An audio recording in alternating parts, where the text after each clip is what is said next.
Alrighty, everybody, I'm back from the last round of the Boston Chess Congress. As a reminder, I decided to take a bye today for round four. It was a good decision. I was up really late last night dealing with some things.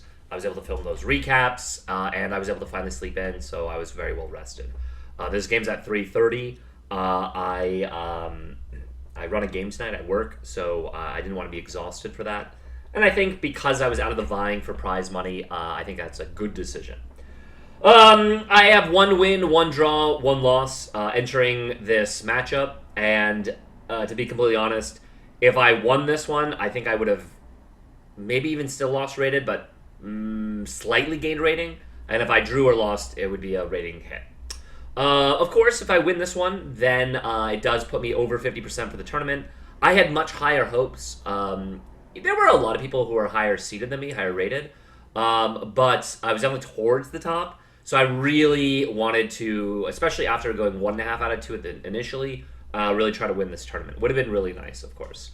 And let me talk about the tournament as a whole, and then we're going to talk about my opponent, and then we're going to get into the game. Tournament as a whole. 5-round tournaments are incredibly exhausting. Even though I was off-site, like driving back and forth, especially because the first 2 days I parked, so far away and it was freezing conditions. This time, actually, I was able to validate my parking. I parked on the spot, but just for one game, kind of felt a little lousy. Nonetheless, and I think in the future, like this event next year, assuming everything else is equal, I think I'll sign up for the 2-day event, and I'll actually just stay over. I'll just get a hotel room for the Saturday night. So I'll stay over for one night. I'll drive in early Saturday morning. I'll play the 2 quicker rounds, the 60-minute, which was fine for me. And that way I can really buckle down, just stay on site, and just not have to worry about going back and forth. Because going back and forth, I don't mind going to Boylston because I could walk. It's kind of nice fresh air. But here you're driving to the airport or whatnot, and it actually does add a level of complexity and exhaustion, to be honest. Furthermore, again, the 3-day. I think if I go out, if I do the Fall Classic Hartford Open with Ryan again, which Ryan, if you're watching this, when you're watching this, I hope we do next year because that was fun. That was great. I'll probably still sign up for the 3-day event, probably, and then I'll stay over, and then it could be like all chess for those 3 days. But again, keeping it local, I think squeezing into the 2 days and just kind of treating it like a sprint is probably for the best. Other than that. The Hyatt was fine. The rooms where we played were a little bit stuffy. I have my own thoughts on people coughing. My opponent, who was just turned 8, he was a 7 to 8-year-old boy, was coughing a lot. In fact, at one point he coughed in my face. Not like he didn't intend on it, but people, again, they just don't know any better. And I do think all that's kind of gross. So I actually think the next tournament I play, I'll probably wear a mask, to be honest. I don't like it, but I just don't even... I even felt run down yesterday. It's part of the reason why I took the bye, because I did feel run down. I'm not somebody who gets sick that easily. I think my immune system's okay. I get my flu shots, things like that. But I just don't want to get sick. It's certainly not worth it. Anyway, the tournament, it was nice to see all the people I know from Boylston. Everyone's very friendly. I was able to, grab lunch yesterday with Jamie and Ben and Dumiso. It's like a good camaraderie. I think the people are pretty nice. I hope they all did well. I'll check the results after this game. I'll be on video to see how they did. I know some people were in the running. Yeah, let's get to my game. So, I'm playing against Kumar. Again, as I said, he just turned 8. He was 3 feet tall. His dad was there with him. I think I played someone younger. I think Sean Stewart from one of my first quads was maybe actually just 7. But this kid was really, really young. And a previous opponent, Gotham Kirkuabam, who I beat in the Hartford Open, was playing the U2100. And he kept coming over, so these guys must be friends. And he kept checking on his buddy. So... yeah, other than that, this kid for time usage was the fastest player I've ever played against because this is an 80-minute game with, additional 30 minutes on move 40 and move 60. And when we finished the game, he played most of his move on the increment. I'm not kidding. I think he used net 15 minutes for this entire game. That's it. He was not a deep thinker. But his moves were pretty good, so maybe he didn't have to be. On the other hand, this was the first game where I actually, because he was moving so quickly, he kept passing, I think one of the reasons why my clock usage has been really good is because I've been thinking on my opponent's time, every time at the board. Lately, I've been distracted a little bit. I've been looking at other people's boards, but for the first, like, this is game, like, 54 for me or so. For the first 50 games, I would say, I didn't care about anyone else's game, and I wouldn't even look at them, all right? Lately, I've been sort of wandering. I've been looking at, when it's not my move, but I think that's why my clock usage has been so good, because when it's their turn, I've been calculating on their time. This game, because he moves so fast, I wasn't able to do that, so this is the first game where I actually had, I don't even think I had time trouble. I still had plenty of time, but it was the first game where I actually got lower on time, where it was like finally non-zero. Like literally, I guess against Phineas Haig way back, I kind of rim rattled where I didn't have clock control issues, but then I started blitzing because he was blitzing, and like that was just me trying to like keep up the cadence, which was a mistake. Anyway, let's get into the action. I feel like this kid played very well. All right, I play D4, he plays G6. This is known as the modern. There's a lot of transpositions, and I was upset because he's gonna able to get a King's Indian, and I don't like playing against the King's Indian. It's one of the reasons I like the Trampowski. So he like self transposes into that, and so we got a line that like I didn't want to play, and so it's kind of creative. For the record, I probably need to drill against the modern. This is the second time someone has played D4 G6 against me. It happens online a lot, and I think that it's funny, at lunch yesterday, Ben and Jamie were all saying that they just build a big center against the modern, and maybe that's what I should have done. So of course I play C4 here. By the way, I got to turn off the engine. Yeah, just book move.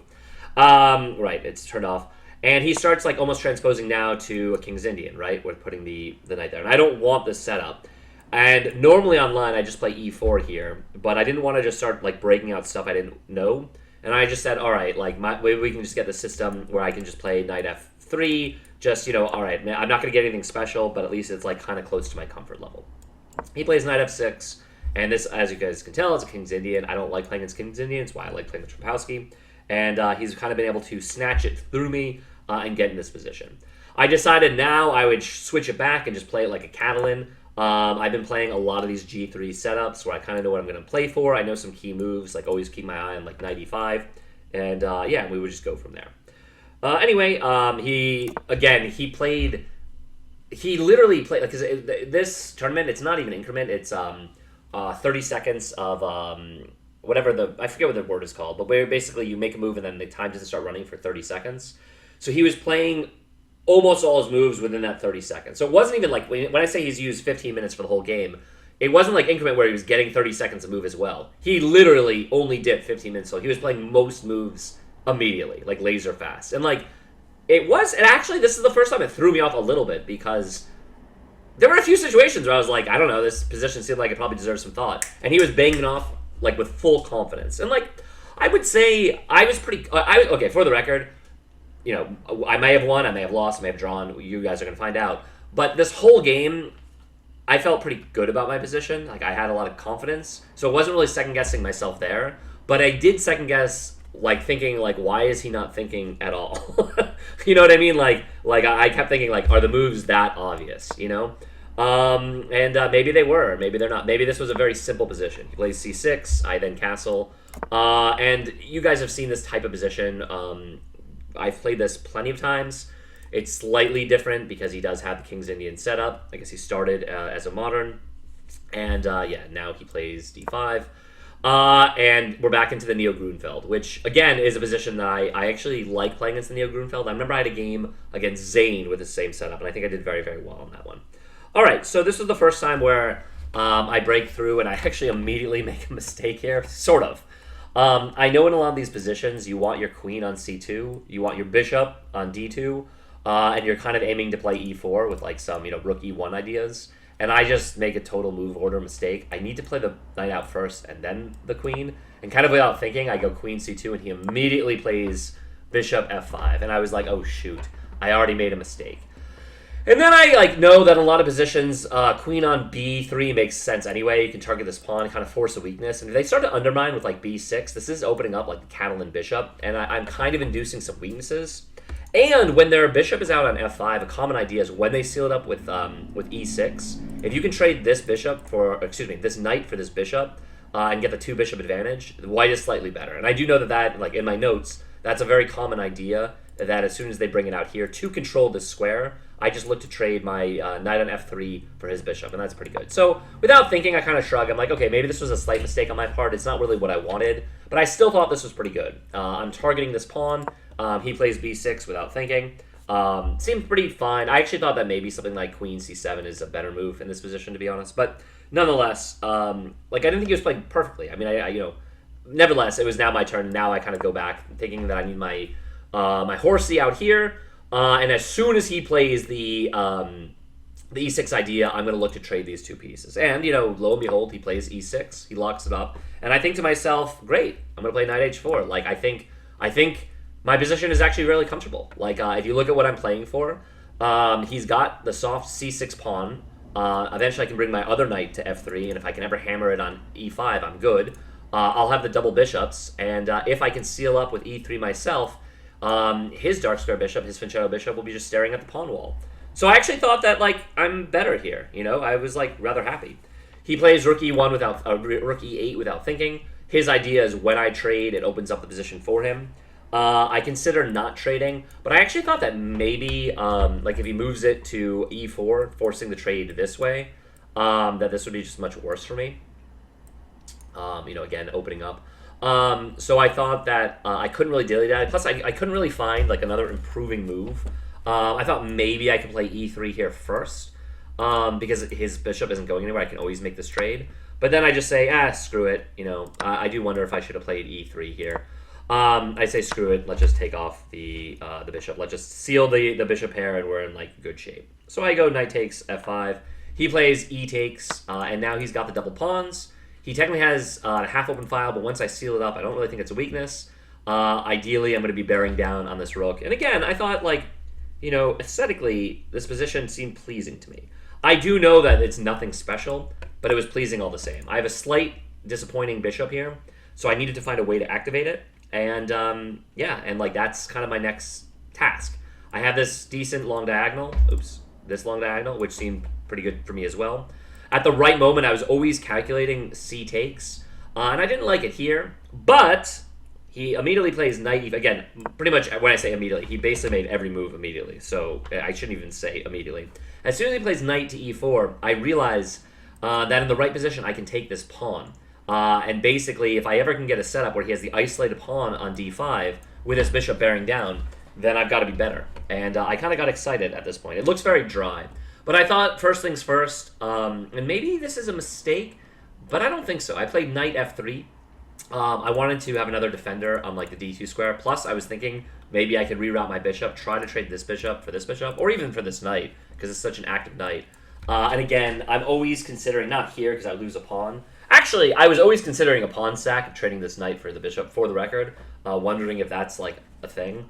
Not ever pulling the trigger, not willing to do that, but I was considering that long term. Anyway, knight f3.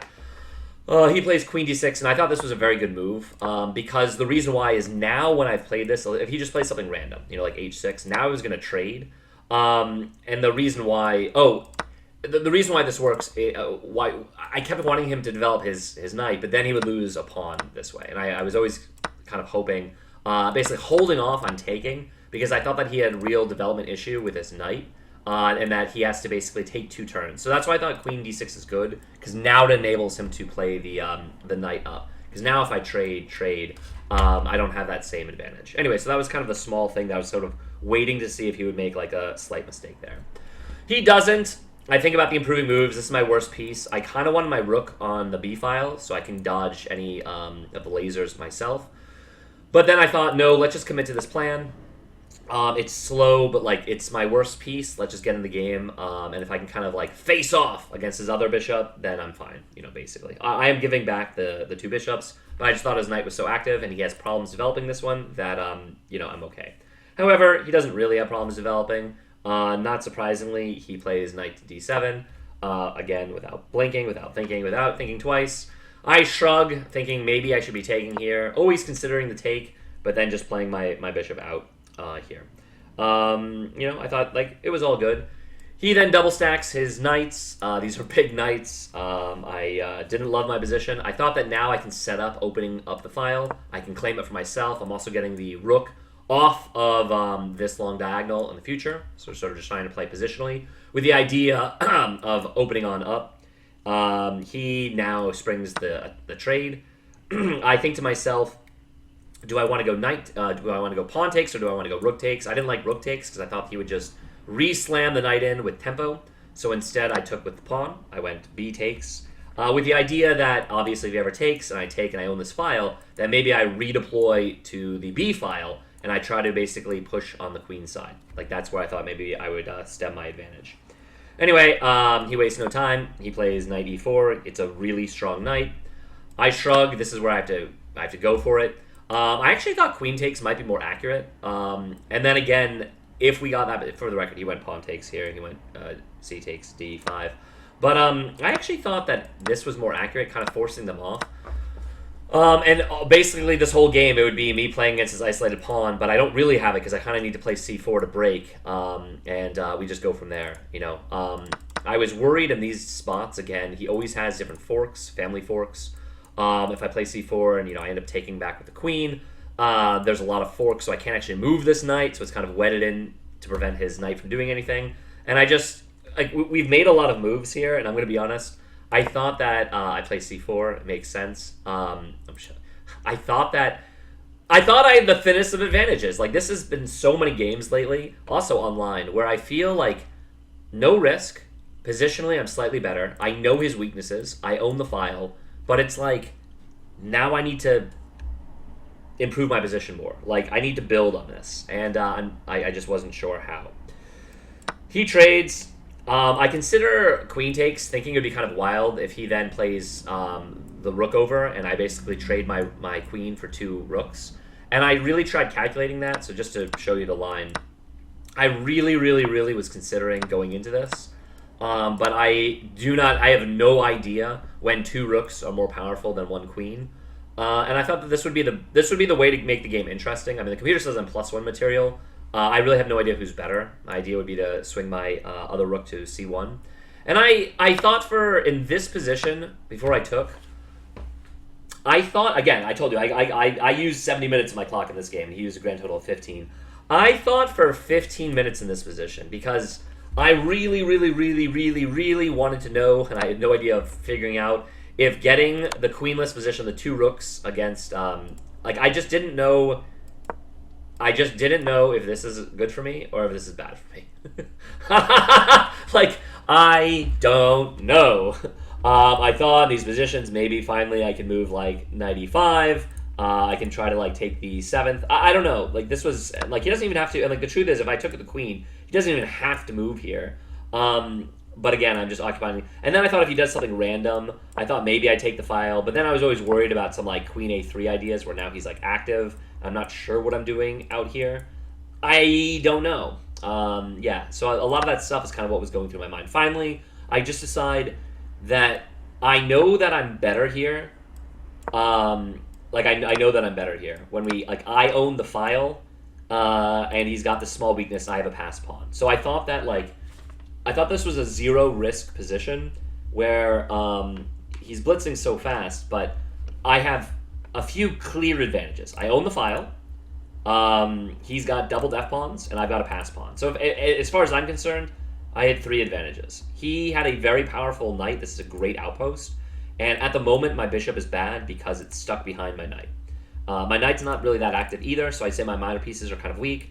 His bishop is just looking at the d pawn. So, all right. So I thought that I was making some progress in the position, that I was a little bit better. He plays king f8, which kind of shocked me. I didn't think this was good, but he said that he wanted to break past any particular funkiness on the f7 pin. But I thought that was too long term as far as getting over there.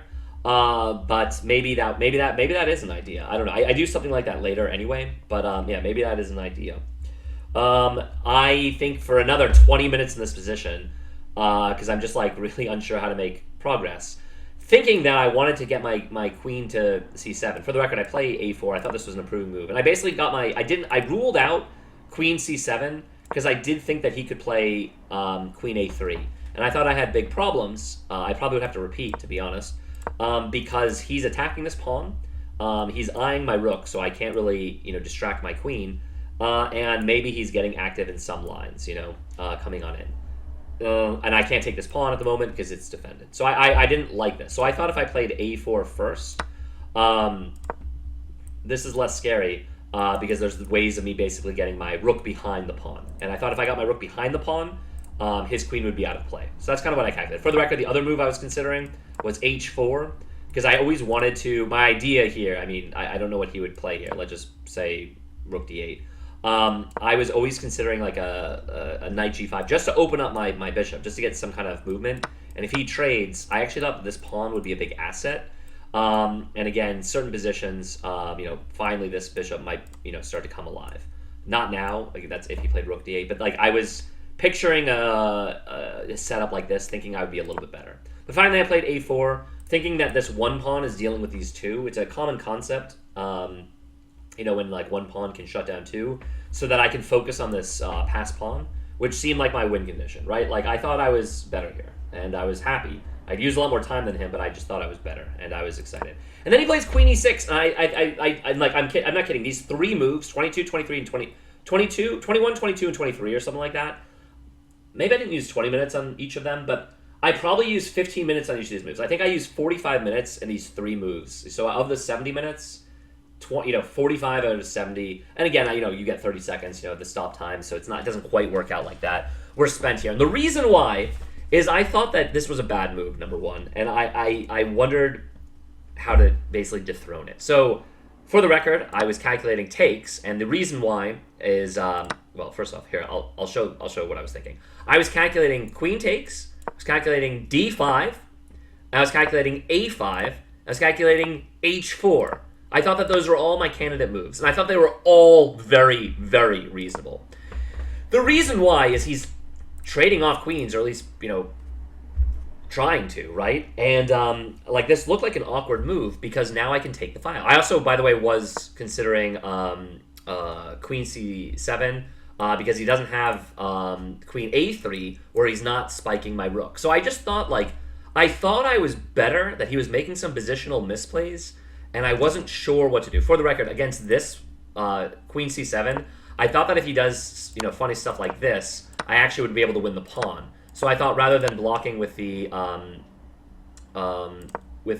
rook, I thought that he would just have to play like queen e7. So I saw this, and I didn't really see what this accomplished. In fact, I thought this was a little bit worse, because if I then trade, my whole idea is I want to land my rook on c7. So it takes, for the record, he will take. I'm going to take the file, and I thought landing a rook on the 7th file is a win for me.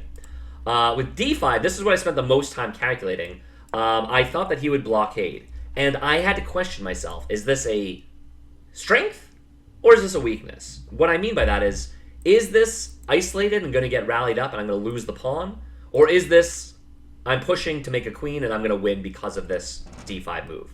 And this is where it was really beyond me. I didn't want to play, I needed to get I needed to move my knight so that my bishop could defend it, but then I was always worried about these knight d2 ideas. I just wasn't sure from here what I was supposed to do. I thought something like queen c6 here, maybe. Obviously, if he trades, I think I'm winning here. But I thought that maybe he could just go rook d8, for example. And now if I trade, he's immediately bearing down on this. I don't know if I can do something like this. Maybe he can double my pawns, but maybe that's not such a big deal. I don't know. Maybe he takes, maybe I take. I don't know. I was calculating for so long, and I couldn't really determine. Here, I thought he would do, if he plays something like b5, I just take, and I just dodge this. Obviously, he can trade, and still play b5. But then I thought I was rallying this one through. Oh, I definitely wouldn't play that, because then I can maybe hit the pawn, goes here, I don't know. That's kind of what happened. I didn't really, so I kind of ruled that move out. And then what was the other one? H4. H4 I calculated, again, with same of the still idea of moving the knight to g5. But then I thought once he trades and I trade, I've kind of lost the advantage of being able to slam my my rook here anyway. So after a long time where I just wasn't sure what was best, I finally trade off queens, thinking that the position is pretty dry. Having said that, this is on a light square, and I'm now taking the 7th. And I thought that, again, I'm just better here. All the pressure is on him, right? Well, wrong, because he moves immediately. he plays rook e7, and I realize my, not mistake, but I realize that maybe we're going to just get a threefold repetition. So he plays rook e8. I go back to the 7th because why not?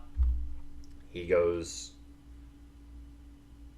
let's see, rook c7, rook c8, blocked. And then he played, let's see, move 27. He plays rook e8. No, he just played rook e8. After rook c7, he plays rook e7. Yeah. I thought if we trade and he comes in, he's actually closer to the pawns, and I actually might be like losing. So I didn't like that at all. So I play rook c8 one more time because if he blocked here, I was not going to repeat. I was not going to play there. I was going to play to c6 with the idea of bearing down on this pawn. But instead, he doesn't repeat. He chooses king f7 here. So he breaks stride. Now I'm thinking to myself, all right, I own the open file. I have the pawn. It's no longer passed because I gave him this this pawn, but it's a weakness. So in a lot of games, I've been missing like the bishop f1 idea, and I remembered it here. And I thought I have A, I can move it to here, try to trade it off because this knight is so big, and then kind of screw up his pawns again. Or B, move it to c4 and try to bear down on the e6 pawn. So I liked my play. I thought I was, again, still making progress.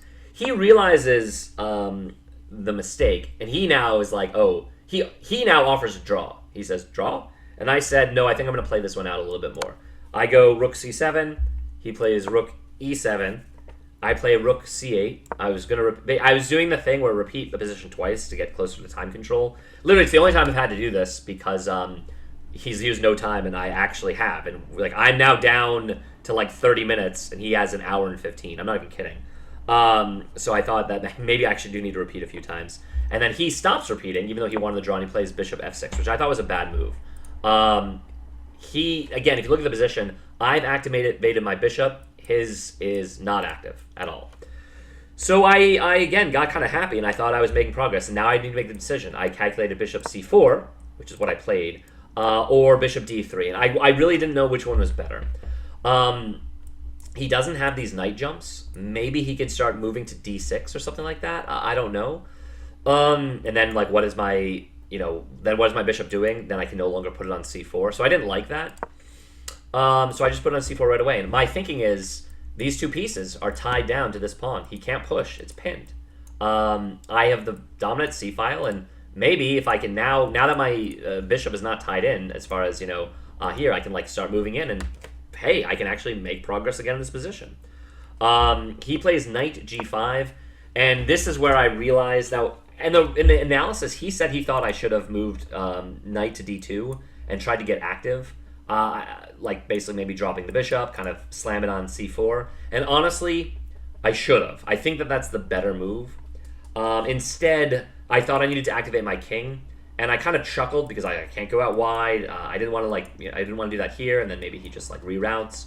So I just moved my king up, thinking that he's going to trade, I'm going to trade, and it's going to be bishops of opposite. And I thought maybe I had some advantages, but I kind of laughed. I didn't see the idea of knight to d2, kind of trying to fight on the other side of the board. And I thought here I have a more active king, and finally, this damn piece that was doing so much on e4 is gone. So I kind of breathed a sigh of relief, because I just didn't think he had any counterplay, Yeah, so he then immediately takes, and I take. And when I took, I actually offered the draw here. And the reason why, we're getting closer to time control, and I'm actually down to 15 minutes or so, because I used 70 minutes of my 80. So, yeah, I saw it. I thought that he would 100% accept, because I'm 100 points higher rated than him, more than 100 points. It's bishops of opposite, and if anyone is better, it's me. Like I own the file, and I just kind of like thought to myself, like, all right, like a little bit of time control, like who knows? I'm not sure how to make progress. Fuck it. I just assumed, given how we repeated several times, he would snap accept, but he said no. I was like, what? Okay.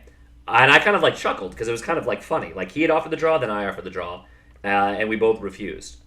He responds with h6. I'm now starting to think about some ideas of d5. I end up playing h4 first. thinking I want to basically get all the space I can and kind of push the pawns forward. The whole time I was calculating d5, the thinking that he has to take, and then I take, and he's really limited on squares. He has to go to g7. This is what I calculated.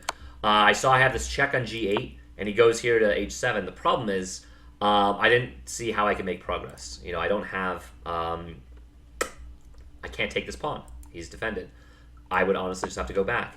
And now maybe my bishop is weak, you know, in a lot of lines. So I didn't do that. I thought I needed to play h4 first. My idea was softening him there so that maybe I could basically take with the rook, basically, in that same line. He plays g5, which is kind of expected.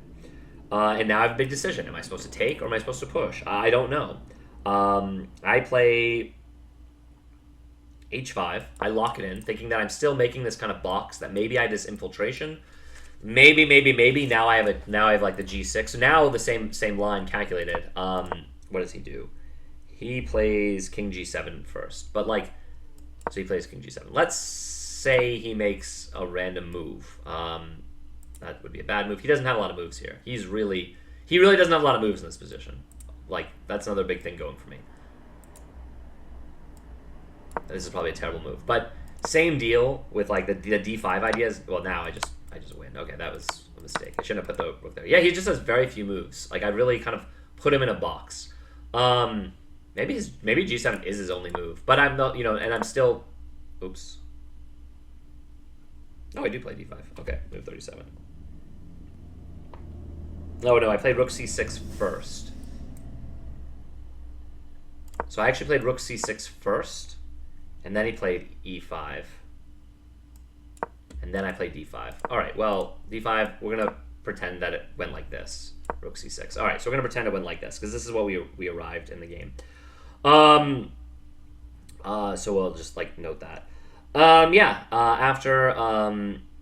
After rook c6, e5 was then played, and then I played d5, thinking I'm going to make it past pawn, like maybe I'm winning again. He plays e4, and he offered me a draw, okay?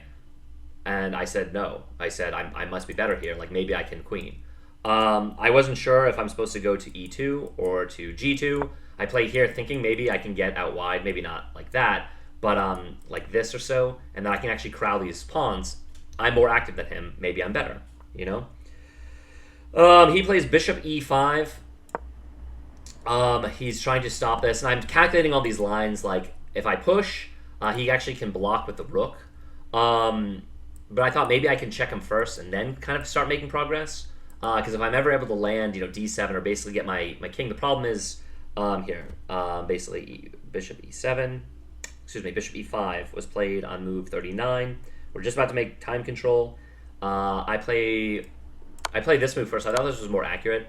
The reason why I didn't think this worked, if I push here, he goes rook d7. If I play here, he takes, and all the wind is out of the sails, so I can never win. I mean, it's bishops of opposites anyway. I'm down a pawn, but I'm pretty sure this is just a draw. So that's why I can't actually do that. I can't push the pawn, I think. I calculated as well, what if I was to do this? Same deal, takes, and I never think I can make progress here. Even though he's like totally cramped, and he can't really run far from this diagonal, I think this is always a draw. So instead, I thought that it would be more sense, like first off, I mean, he makes the right move. He plays to h7, which I thought was basically pushing his king away further from the action. Obviously, if he plays here, I think he's losing. I have a passed pawn, and basically I'm out wide. But he doesn't play that. He plays h7. And I thought I've accomplished something here by pushing his king to the side wall, you know? Just get it on over there. He then plays rook c6. That's not possible. I play rook c6. He plays... Oh, right. When he plays the king over, I play rook c6. Thinking that I've pushed his king over, I want the file again. I can't have him come in first. I own the file, and I'm always looking for how I can make progress. If I can make progress. He plays rook c7, and when he plays this, I realize that the rooks 100% are going to get traded off, and it will just be a bishops of opposite endgame. And when he played this, I sighed, thinking I can't avoid it, and I offered the draw.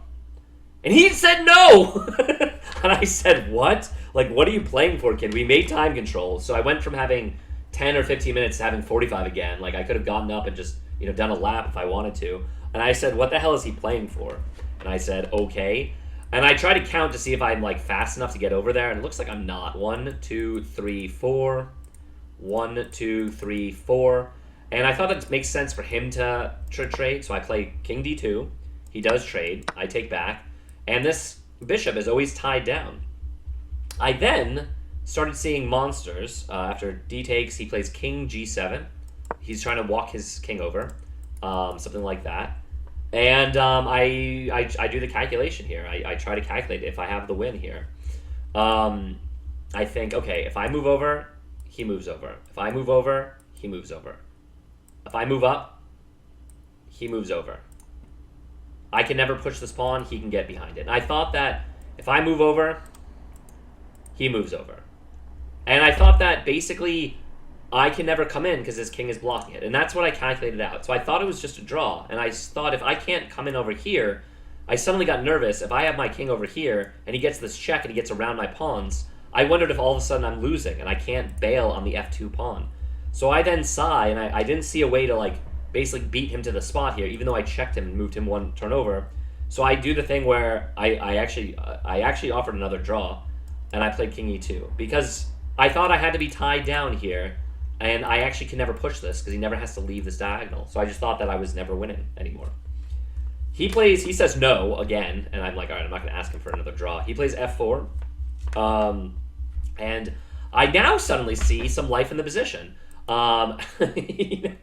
It's just funny, you know, how this works. You know what I mean? Like, it is funny because, you know, who the hell knows, you know, what is correct and what is not correct. So he plays f4. I play e takes. He plays g takes. I play g takes. He plays bishop takes. And the reason why I think there's life in this position, it says I play king e2, but that's not possible. So bishop f7. Oh, right, because he moved in. Is that he can never push this because I take and I distract his bishop. And he can't ever come over like this because he ever moves, I get to push. So I suddenly thought that maybe I'm winning here. And yeah, and he offered the draw, and I said no.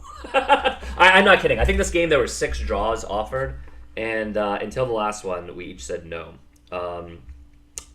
He offered 2 draws. I offered 3 draws, and the third one was accepted. Yeah, I think that sounds right. Anyway, apparently I slightly messed up the moves, but he moves his king in. King to f6. Oh, it's my turn. Bishop g4. It says I meant king e2, but I'm already on e2. So let's say bishop f7. But I do that because he moved in like this. So it doesn't really matter, but basically bishop g6. He ends up I'll just show you from, let's say, move d takes on move 43. King g7 is correct. King e2 is correct. King f... Oh, he moved king f6 here. He moved up. Yeah, okay. He moved king f6 here. And I just... Yeah, at first I moved back and forth because I wasn't sure that I was basically making any progress because now his king is beating me to the spot. And this is where he plays f4. Yes, and we go trade, and I moved over king to e2 here. And this is where he played king g5. This is where I played my bishop, just trying to tie it down to the pawn, thinking that if I landed on g6, and this is where I refused the draw, that I might be winning. Yeah, this is where I refused the draw. He played a6 here. That's right. He played a6. I played bishop g6 with the idea that I'm actually going to win a pawn. Again, he can win this one, but I always have the queening square covered, which is really, really important because then that lets me abandon my post and basically walk this pawn in. He plays b5. We go trade, and then king d1, and he plays bishop e5, and I realize now we can actually walk the king in, and like if I take this pawn, he takes this pawn, and he's going to be able to walk the king in. This bishop is going to be tied down to this pawn, and this bishop can always tie down this pawn. And this is where I thought that it was 100% a draw, and we agreed to a draw here. So there you go. All right, let's turn on the engine. Obviously, I entered the move slightly wrong. It happens. I'll try to fix it for when I do like the the review. But I'm kind of curious. I'm gonna fast forward these opening moves because these all seem like pretty standard. I'm assuming these is like all book stuff. All right, so I ended the tournament with 2 points out of 4. I'm gonna lose a little bit of rating, but not very much. I wonder if it's updated yet. Probably not. No. Yeah, I'm not unhappy with my result, but this game I felt like I was better for like the entire game, and I thought I had a lot of advantages, but I feel like it was a well played game, maybe, and I mean these are all book moves, right? I don't know. I feel like it was a well played game, and I don't know if I missed anything. I don't know if he missed anything. I felt better for like the entire game. Kind of similar to his friend when I played against Gotham, where I just was better the whole game until I did win that one. But I couldn't quite convert, and it was a very dry position. So I don't know. All right, let's find out. So basically, this is all book. We've got the original Neo Grunfeld. This was a mistake, by the way, I think. Yeah, and it still says this is okay, but I realized that, yeah, Knight BD2 was the more accurate move. I just made, shit. No. Did I lose the, oh, great. All right, well, this is what I'm going to do. I hit a button on my mouse. I guess I'm a little tired. I'm going to very quickly go over and put the right moves in. I guess this means we won't see what I was thinking as far as the lines that I calculated, how I did with that. But, you know, c'est la vie. Actually, we'll just turn this on with the engine. We'll kind of go through it that way. So, I mean, this is all book. So I'm gonna blitz out the book moves here. Knight F3, Knight F6, G3, castles. I know that my computer will lag for the analysis, but because this is all book, just assume that what we're both doing is fine until I made the misplay with the queen, and then I'll go a little bit slower. C6, castles, D5, strikes out in the center, Queen C2, and yeah, this is where I should just take, and I realized that, or I should probably play Knight B to D2, which is what I realized, and I just kind of goofed the move order. I played Queen C2, and he responds immediately with the best move, Bishop F5. But then I found, and they like my Queen B3, and I kind of shrugged, and I did this anyway, and I actually thought that this was a nice idea. So apparently I haven't even lost my advantage. I mean, it's basically zeros, but the computer does like this, so cool, good for me. He should go Queen B6 and just trade them off. He plays B6, which is a weakening move. Okay, we're on to something. So, like, you know, Rabo Babo, I did think this was a weakening move, so actually I thought that was kind of decent for me. Now I play the Knight B to D6, which they don't like. They like taking. I was holding off taking for so long because I wanted him to have trouble to develop. I thought if I took, he would take, and then maybe he could just finally develop because he can seal in the center where I don't have the Catalan, like, you know, lo and behold. All right. Then the knight over. He plays E6 here. Oh, this is a bad move. So this is just a bad move here. Knight is more active on C3.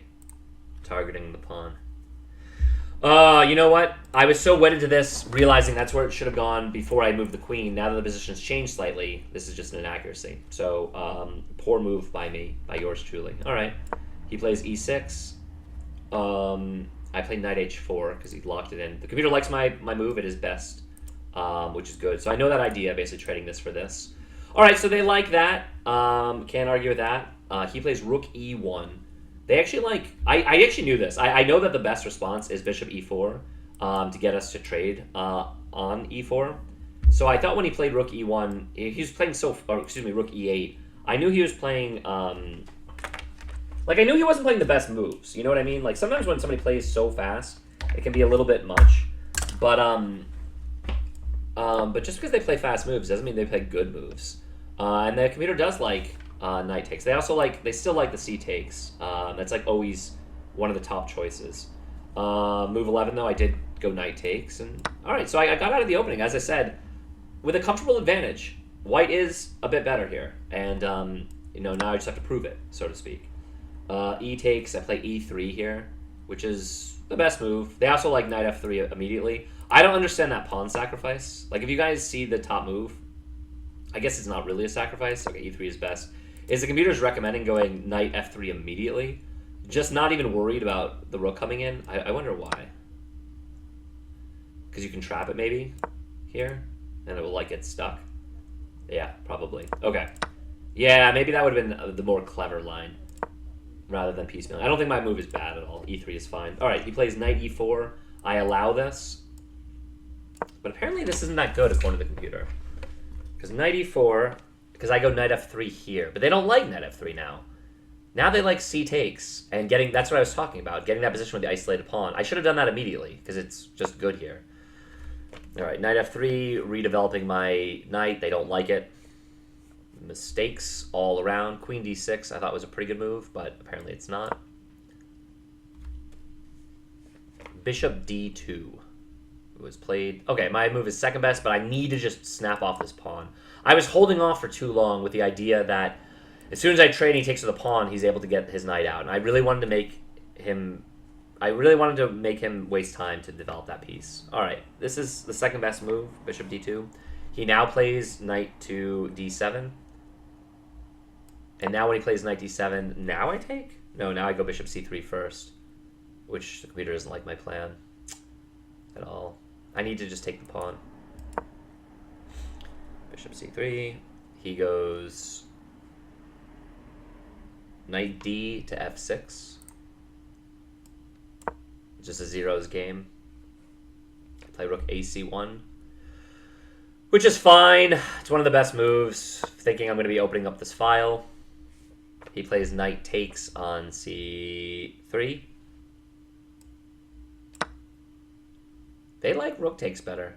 No, all the captures are basically the same, but rook takes is slightly better here. Couldn't tell you why. It's like it's not even 0.1 difference. I thought that I wanted to avoid him putting his knight out with tempo, but apparently I want these two pawns on the A and the B file, I guess. That's probably why. I didn't know. Did not know that. Did not know that at all. B takes C3. He now plays knight E4, which is, you know, one of the best moves. D takes is better though. When he plays knight E4, now finally I take the pawn, because there's nothing to worry about here, and I can just get that same setup that I was talking about. C takes D5. Oh yeah, I was right. Him taking with the queen is better. Look at that. Instead, he takes with the C pawn, and I felt it. I felt that I was just better here, right? Like I told him. I said, yeah, I was better the whole game, but you know, I couldn't really break you down at all. Maybe I played well. I don't know. Like I never know. C4 is the best move. I played it. It made sense. He goes D takes. It's the best response. I mean, a lot of these are pretty obvious. And here I wrestled with my decision. They do like rook takes better, but I thought for a long time, like this is where these three moves were where I just spent a long time on this position. I did play rook takes, so I made the right decision at least. I'm just kind of curious. Like this is the line I really wanted to know if it was any good. Rook A to D B. No, if he plays here. Oh, and this is really good for me.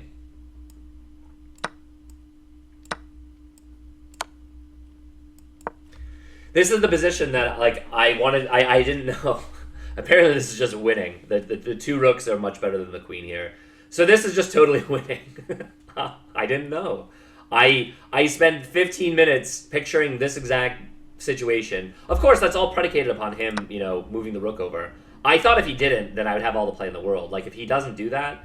Again, like I was always worried about queen a3, for the record. Always worried about this move. I did think that this was quite good. I did mention that. But like, let's say he plays something like, you know, f6 or something. Where is my queen going? I was thinking about queen a6. I just didn't think, I didn't think I'd be able to wiggle on in or wriggle on in. All right, so if he doesn't contest the center, I move here so that my queen can kind of take that square. That makes sense. All right, nonetheless, I took with a rook, and the computer says that I'm, you know, comfortably better, 0.5, but like it's hardly anything special, but I'm enjoying my position. That's how I felt at the board. He plays rook ac8. His best move is actually queen e6. Here, interesting. Rook ac8. I now play rook f to c1. Yep, that's the best move. He then trades the rook on c4. I mean, I'm pretty... Okay, I'm like slightly disappointed with the draw because I do think it was just better this whole game, and I can't wait till I lose my advantage. Like, what was the thing I did wrong? So taking with a rook apparently is slightly better. I don't understand. No, they're equal, and I took back with the queen. Here I just thought I was like dominating on the file, and I think I'm better for all the reasons I keep mentioning in the game. That like, I have more play. I have the active file, and he's got the double pawns. Like, is it winning? No. But I would take my side, 100 times out of 100. I would much rather be white here. Yeah, all right. Queen takes on c4. King f8 was played. I thought this was a really funky move. And the computer doesn't like it. Does not like it at all. Queen f8. I thought for a while here, and I play a4. So this is a bad move. I need to play a knight move to activate my knight. Or that way it activates my bishop, I guess. Queen a4 is an idea. I don't see it. And then, of course, bishop f1 immediately. Huh. I didn't know what to do. I thought this move helped me a lot. I play a4. Okay, it's still a good move. It looks like this is okay. It's not... This doesn't, like, lose me the advantage or anything like that. All right. And now here's where he offers the trade, queen e6. And I just thought this was a bad move. And I thought for so long about whether to trade... Okay, it looks like trading is the best. Because then I thought... Or maybe not. Maybe just starting to try to get my other pieces involved. h4. I mean, look at all the move options. Okay, it looks like d5 is bad. So for the record, I traded. And f takes was inaccurate. I wasn't sure which one was more correct, by the way. But it looks like it was inaccurate for him to weaken his pawns like this. But for the record, the move that I wanted to play was d5. And it does look like this loses the advantage. Because it does become a liability, not a strength. All right, well, I'm glad I didn't do that. But instead, we trade. So how do I not, like... I mean, okay, it's not even +1. Like, a club-level player is, like, not going to necessarily convert a +1 game. But he takes with the f-pawn. And I'm just, like, curious, because I feel like my ideas are good. Oh, the reason why? I'm such an idiot. I'm a moron. Is I need to see that playing here, he can just kind of play me back. So I need to get active first, and then take the 7th. There's no rush. I control the file. I was like a schoolboy, so eager to play on the 7th, and it's the second best move, but this is basically what gives up my advantage in the position. It's so obvious now that I see it here. I need to play here because he can't fucking do anything. Look how passive his position is. He plays here, and then I can still prepare with bishop b5, targeting his bishop. He doesn't really have many moves. He goes here, and now I can infiltrate into the position, and I totally get it. That's the move I needed to see, sort of that sequence. Instead, I play rook e7 immediately, and, rook c7 immediately. He plays rook e7, and we just do our dance. And it looks like it's plus 0.3. Like, I was comfortable, but, it's anything special. He plays the rook here. I then go back to c7. Thinking it's going to be maybe a draw. He goes rook e8. Or rook e7, excuse me. Plays the best move there. I just wrote it wrong on my score sheet.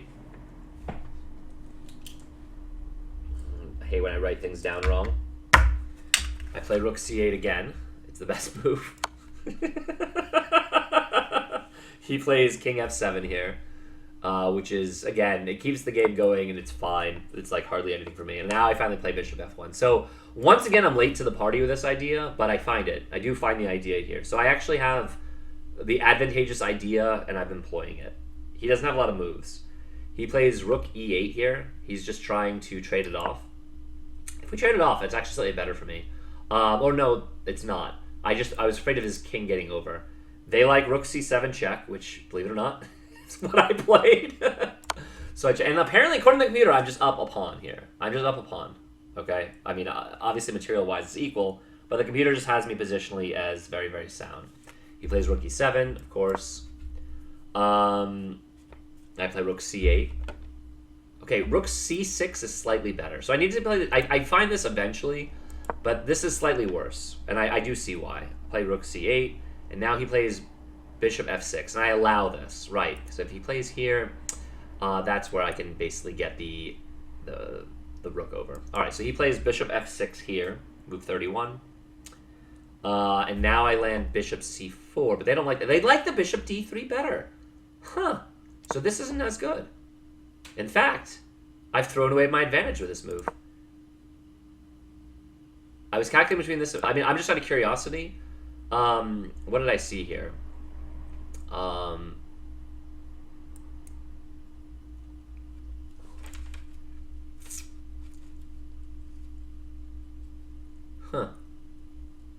And if he lets me trade...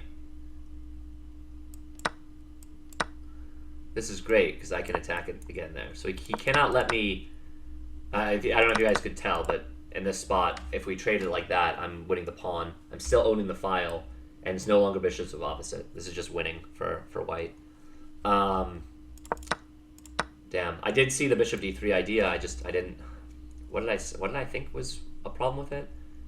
You can't play the knight out here. Maybe...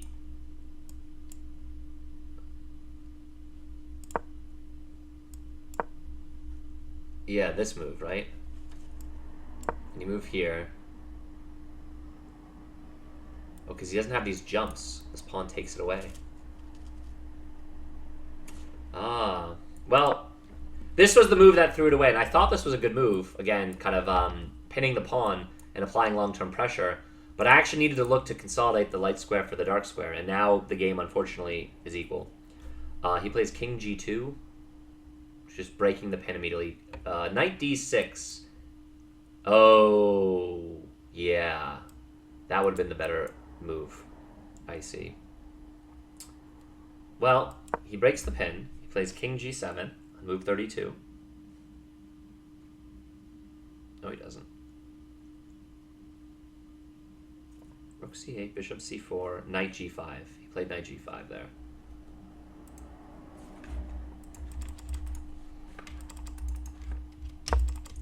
No. Fuck. Alright, well, let's get back to the position where he was. He was on knight g5. He played...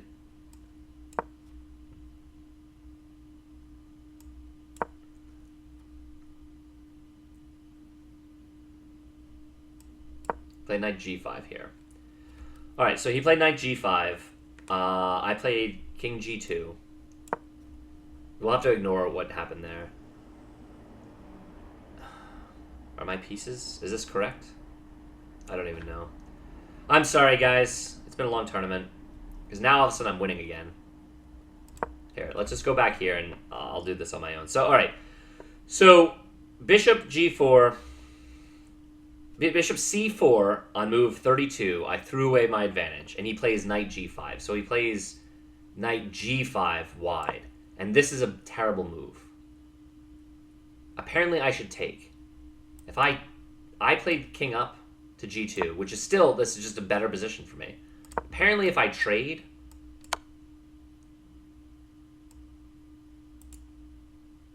he takes, what's my follow-up here?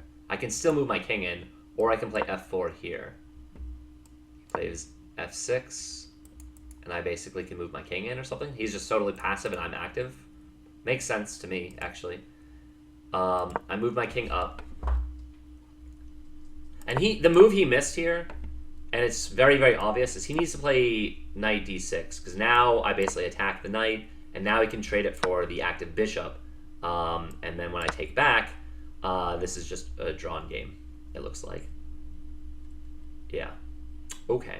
I mean, we drew anyway, but I think that's because of my own misplay. All right, so I played my king up, thinking that he's going to trade, which he does. And then I'm going to take back with my king, which I do. So move 36.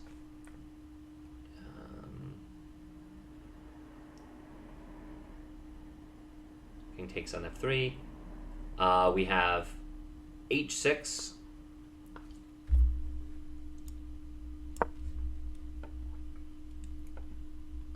And I'm just much better in this endgame. Like, how do I not... Why did I not win this one? Robert, come on. I played h4, which is one of the best moves. I play h4. He plays g5, which is weakening. I should have taken, although h5 is just as good. I play h5, I'm locking him down. He now plays king g7. He doesn't have a lot of moves. Now he plays king g7. What tactic did I miss? I play rook c6, which gives away the advantage. Almost. I'm still winning here. g4 here. If he takes, I take. King f7. Now I play this.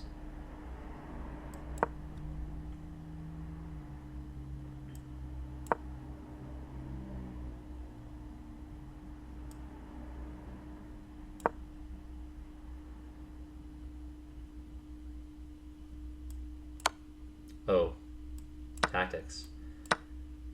Huh. And now we have a rook pawn endgame where I'm up a pawn.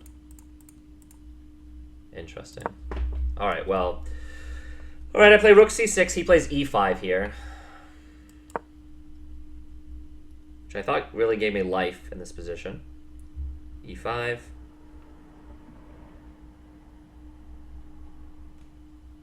I play d5 here. d5 is very good. d5 is very good. He plays e4 check. It's the best move. I played out wide. I wasn't sure what was correct. Looks like this is slightly worse. King e2. He goes bishop e5.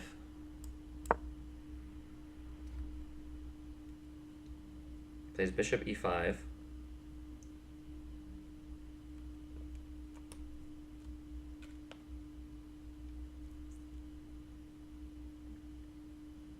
I play rook g6 check, which is the most accurate move. Okay. So what am I not seeing here? The computer just says I played great. I'm just totally smashing him. So what the hell did I do wrong at this point? He plays king h7. Only move as far as I could tell. And I go back to rook c6 because I thought I needed to take the file.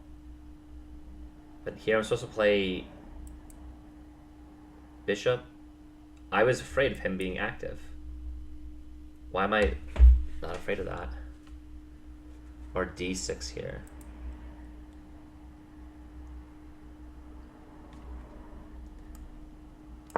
I mean, I played my rook back to c6. But they think I could just push the pawn. Can't he just play the rook here? Now this works. I kept calculating this in the corner. Now this works because of this move. If he takes, I take here. If he attacks my piece, I can move back to g6 because I've made it here. And then when he plays to h7, here, he goes back, and then I win. No. We trade rooks. Nope, wouldn't want to do that. Oh, I just win another pawn. And this is kind of what I saw as far as sweeping on through, but I didn't see it fully enough. And then if you look at it, like, this is easily winning. I would easily be able to win this. Okay. I just moved back to rook c6. He plays rook c7. I thought that this is just a draw. Rook c7. I start moving my king. Oh, because I need to find... So, like, this is hard to find, actually. Okay, so the only move where white is winning is basically going here, so that if he trades, I trade. And it makes sense, because then I'm attacking all these pawns. So it's actually winning for me, all right? Like, I get it. I played the second best move, king d2, trying to get it over and active. But, yeah, I guess I probably should have known this. So if I go here, he obviously takes my bishop, I take his bishop, and look, his pawns are going to fall, because his king can't come in, because my h-pawn that I pushed is doing, you know, the god's work, you could say. So let's say he starts snapping off pawns here. Now they're actually saying I can just play d6, which, interesting, because he can't move back because of this pawn, and I'm queening. Yeah, so I definitely butchered this endgame where I was just much better. I didn't even realize I was much better. And this king d2 kind of throws it away. He now trades. I take back with the pawn, of course. And the computer says white is better, but like it is bishops of opposite. I'm pretty sure that now I've thrown away my win. So yeah, once d takes, c6 is underway. king g7. He's now moving on in. Yeah, I guess it's just a draw at this point. Yeah, king e2. Yeah, and it's zeros now. So now there's nothing. So I messed up the endgame. Yeah, I messed up the endgame. King e2. Yep.